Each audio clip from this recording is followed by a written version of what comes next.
التاريخ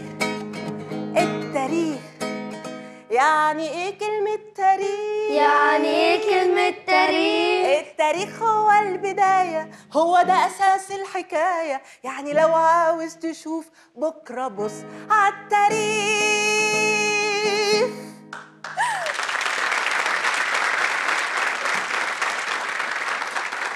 التاريخ يا ولاد أجمل مادة هتحبوها. التاريخ بيفكرنا بانتصاراتنا وبالدروس اللي اتعلمناها لما اتهزمنا. الأمة اللي ملهاش تاريخ ملهاش حضارة. ميس هي مش الأمة دي اللي كانوا بيلعبوها في العصر الروقاني؟ ايوه، اللي كانوا بيقولوا فيها خلاويص وحبه يقولوا لسه وحد يجري يلمس الحيط ويقول على الامه. دي لعبة غريبة قوي معرفهاش. ميس ممكن أطلعها من على النت؟ حبيبي هي ملهاش علاقة بالنت، بس كويس إنه في منكم عارفينها. الأهم إن إحنا نعرف تاريخنا كويس.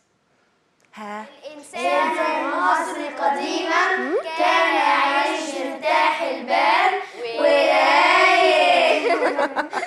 لذلك سمي هذا العصر بالعصر الروقاني. مظبوط، علشان كده إحنا هنراجع مرة أخيرة العصر الروقاني قبل ما نتكلم على العصر اللي بعده.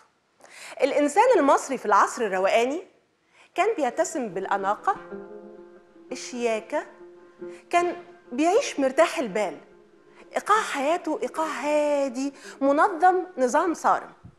كانوا بيفطروا سوا ويتغدوا سوا، وكمان كانوا بيتعشوا سوا. معقولة؟ طب حد فيكم بقى يقول لي كانوا بيكملوا باقي يومهم إزاي؟ قولي يا مريم. كانوا بيناموا ساعة بعد الغداء ويقوموا مدغدغين. والعيال وقتها كانوا غلابة. قال ايه، أول لما يرجعوا من المدرسة بيقعدوا يحلوا واجباتهم، والأم تدخل تحضر الغدا لتاني يوم، وبعدين كانوا بيتفرجوا على مسلسل الساعة 7. أعتقد إن الأب في الوقت ده ما كانش وراه حاجة يعملها غير إنه يتفرج على نشرة الساعة 9.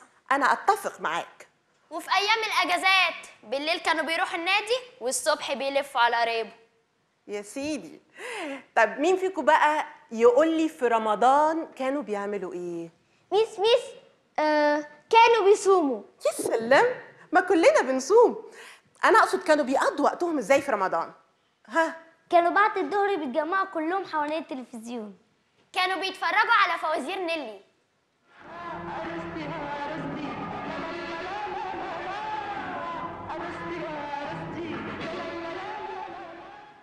ياه، حلو قوي العصر الروقاني ده يا ميس. كويس قوي إن العصر ده عجبكم، علشان بكده بينتهي العصر الروقاني وهنتكلم على العصر اللي بعده. أنا مش عايزاكم تتخضوا أو ترتبكوا، لأن أنتم أكيد وللأسف عايشينه. إحنا دلوقتي هنشوف الإنسان المصري في العصر الانضغاطي. الانضغاطي